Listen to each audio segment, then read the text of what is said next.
Seven में बारिश ने शहरियों को ठठा कर रख दिया। यख बस्ता सर्दी से बचने के लिए शहर में लंडे के कपड़ों और दीगर सामान की मांग बेतहाशा बढ़ गई है।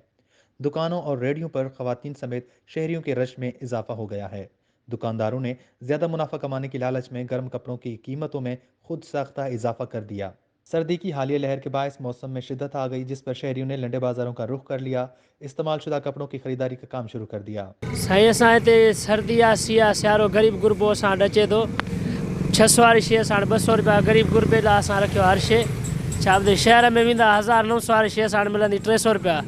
ग़रीब गुरबे खे सीअ खां सर्दीअ खां हर शइ असां वटि आहे। ग़रीब गुरबो वठी सघे थो हितां। हिते ग़रीब गुरबो अमीर बि हिते हर शइ इंसानु अची सघे थो। असांखे हिते सेण में ग़रीब माण्हुनि जे लाइ ऐलान कयो आहे त हिते लाट लॻायो आहे। गरम माल, जैकेट, कंबल, मोज़ा, हर शइ, बूट, माना सुकून सां ग़रीब लाइ। हुते 1000-1200 रुपया मिलंदो, हिते हिननि खे 200-300 रुपये में सुठी शइ ॾाढियूं बहितरीनु। जैकेट बि 100-150 रुपये में, माना ज़बरदस्त शइ ॾाढियूं, जो ग़रीब आवाम जे लाइ इहो कढियो अथऊं, हिते खोलियो अथऊं इस्पताल जे भरिसां। हुननि जो रूह ख़ुशि थी वञे। असांजो सेण में ग़रीब लोग तमामु घणो आहे। इन जे करे असां आवाम जेके सुठे नमूने सां 1000-1500 वारी शइ 200-300 रुपये में ॾियूं था। खरीदारों ने बताया कि सर्दी की शिद्दत बढ़ते ही दुकानदार गर्म कपड़ों की कीमतों में मनपसंद इजाफा कर देते हैं, जिसकी वजह से शदीद मुश्किलात का सामना है। खरीदारों ने हुकूमत से मुतालबा किया कि कीमतों में खुद सख्त इजाफा करने वाले दुकानदार के खिलाफ एक्शन लिया जाए और महंगाई पर कंट्रोल करके गरीब आवाम को रिलीफ फराहम किया जाए।